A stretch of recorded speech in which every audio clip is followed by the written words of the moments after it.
Jumpa lagi di Opini Budiman.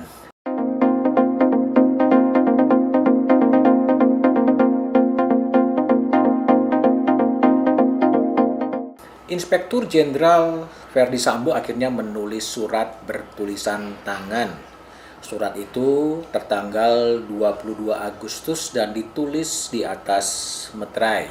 Isinya adalah penyesalan Sambo dan permintaan Sambo yang telah merepotkan polisi, jenderal-jenderal sampai kepada Bintara dan Tantama. Surat itu dikirimkan Sambo dan itu diajukan sebelum dibentuknya atau dilakukannya sidang kode etik. Sidang kode etik pada awalnya akan dilaksanakan pada Selasa 23 Agustus 2022, namun baru bisa dilaksanakan pada Kamis 25 Agustus 2022. Sidang kode etik itu dipimpin oleh Komisaris Jenderal Ahmad Doviri. Sebelum sidang etik juga Sambo dikabarkan menulis surat pengunduran diri sebagai anggota Polri. Kepala Kepolisian Republik Indonesia Jenderal Listio Sigit Prabowo membenarkan adanya surat pengunduran diri dari Sambo. Drama Duren 3 betul-betul akan tercatat dalam sejarah hitam kepolisian. Baru pertama kalinya dalam sejarah kepolisian ada seorang perwira tinggi berbintang 2, kemudian yang bernama Irjen Verdi Sambo kemudian menembak atasannya, menembak bawahannya, menembak ajudannya, dan itu dilakukan atas perintah Sambo sebagai Kepala Divisi Propam Mabes Polri. Bahkan pembunuhan itu dilakukan di dalam rumahnya sendiri.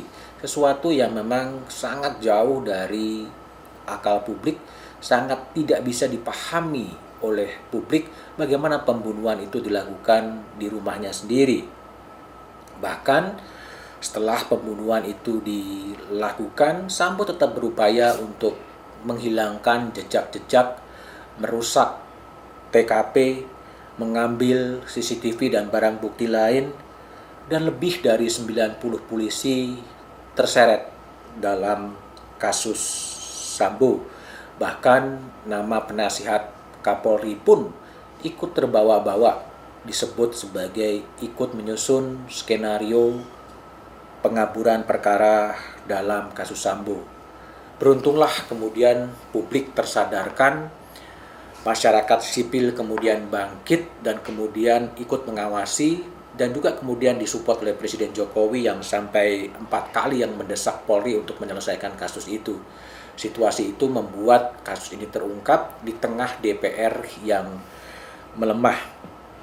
Melihat rentetan kejadian itu, memang Sambo memang tidak pantas lagi untuk menjadi anggota Polri. Ia harus dipecat dengan tidak hormat sebagai anggota kepolisian.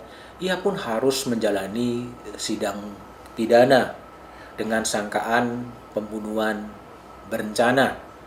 Apakah kemudian polisi dan jaksa bisa membuktikan adanya pembunuhan berencana, pasal-pasal perencanaan? Biarlah itu menjadi tanggungan dari kejaksaan, dan bagaimana kejaksaan meyakinkan hakim bahwa memang ada unsur pembunuhan berencana. Tapi yang lebih penting, peradilan yang cepat dan berbiaya ringan, berbiaya murah itu harus disegerakan. Karena semakin lama panggung peradilan dibuka, hiruk pikuk bangsa ini akan terus kemudian terjadi. Biarlah juga panggung peradilan kemudian memberikan ruang yang leluasa kepada Verdi Sambo untuk menyampaikan pembelaan dirinya, mengapa itu kemudian terjadi. 97 anggota Polri yang terlibat dalam kasus Sambo, apakah berkaitan dengan obstruction of justice atau penyusunan skenario kebohongan, itu juga harus dimintai pertanggungjawaban. Skandal Sambo membuka mata kita semua bahwa kultur kekerasan itu masih ada dalam tubuh kepolisian. Skandal Sambo juga mengungkap banyak hal di tubuh kepolisian, mulai dari gaya hidup polisi yang sangat hedonis, gaya hidup dari anggota-anggota keluarga kepolisian yang sangat hedonis, dan juga permainan-permainan perkara yang dilakukan oleh sejumlah anggota kepolisian, termasuk juga perekayasaan perkara. Pembunuhan total rasanya memang mutlak dan niscaya harus dilakukan oleh Kapolri. Sangat sayang jika kasus ini hanya bermuara pada pemidanaan Verdi Sambo, tetapi tidak ada pelajaran yang bisa dipetik dari kasus Sambo itu. Yang pertama tentunya mengacu kepada pendapat dari anggota DPR Komisi 3 Trimedia Panjaitan, bagaimana meredefinisikan propam, bagaimana meredefinisikan fungsi dan peran polisi yang mengawasi polisi. Belajar dari kasus Sambo di mana propam menjadi polisi, menjadi jaksa, sekaligus menjadi hakim, itu telah membahayakan propam itu sendiri. Tanpa adanya pengawasan, propam bisa menjadi monster yang mengerikan bagi kehidupan polisi. Yang kedua adalah pengawasan penanganan perkara. Kasus Sambo mengajarkan kepada kita bahwa rekayasa perkara itu sangat mungkin terjadi. Rekayasa untuk mengaburkan persoalan, rekayasa untuk mengalihkan siapa tersangka sangat mungkin terjadi. Masalahnya adalah siapa yang kemudian akan mengawasi penyidikan yang sedang dilakukan. Apakah tepat Kepala Biro Pengawasan Penyidikan ditempatkan di bawah Bareskrim? Karena itu dalam satu lembaga yang sama, apakah tidak ada tempatnya itu dialihkan kepada unit lain, dan juga bisa juga membuka peluang diakses oleh publik untuk mengawasi jalannya penyidikan. Untuk apa? Agar proses perekayasaan perkara itu tetap bisa dihindarkan. Yang ketiga adalah posisi Komisi Kepolisian Nasional. Dengan anggaran 14 miliar setahun, dan anggaran itu diambilkan dari Kementerian Politik Hukum, Kementerian Koordinator Menko Polhukam, rasa-rasanya memang sangat berat dengan beban anggaran yang sangat sedikit, dengan batasan undang-undang yang sangat terbatas. Kompolnas tidak akan bisa menjalankan peran-perannya secara maksimal. Yang terjadi dalam kasus Sambo, Kompolnas seakan-akan menjadi bemper, seakan-akan menjadi juru bicara kepolisian, dan itu menghilangkan jati diri Komisi Kepolisian Nasional sebagai pengawasan fungsional. Hal lain yang juga perlu dicermati adalah soal rekrutmen dan merit system dalam anggota kepolisian.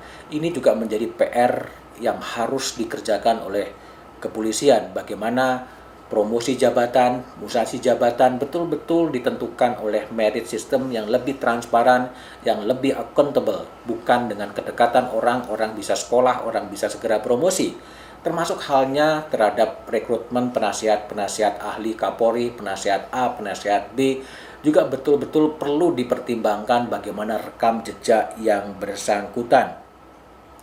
Kasus Sambo juga mengajarkan kepada kita bahwa ketaatan, kedisiplinan untuk melaporkan kekayaan kepada KPK itu juga menjadi pekerjaan rumah. Terbukti kekayaan Sambo juga belum dilaporkan kepada KPK. Fakta-fakta itu mengindikasikan bahwa ketaatan kepada aturan juga belum sepenuhnya bisa ditunjukkan kepada publik oleh kepolisian. Dan yang paling penting dari itu semua adalah bagaimana kemudian kepercayaan publik kepada kepolisian bisa segera dipulihkan dengan langkah-langkah yang terukur, dengan langkah-langkah yang tegas, dengan refleksi yang sangat luar biasa, yang mencoba membalikkan persepsi publik kepada lembaga kepolisian. Kepercayaan publik pada kepolisian itu menjadi elemen yang sangat penting dan sangat penting. Tentunya kita tidak ingin kepolisian menjadi tidak berwibawa, kepolisian menjadi bahan dari bullying dari masyarakat, kepolisian menjadi bahan olok-olokan, tetapi sebaliknya pekerjaan-pekerjaan rumah yang diemban oleh Kapolri harus bisa dilakukan dengan cepat agar kepercayaan publik kepada kepolisian bisa kembali pulih, dan bisa kembali pulih tentunya dengan pembenahan-pembenahan secara signifikan yang terjadi di lembaga kepolisian.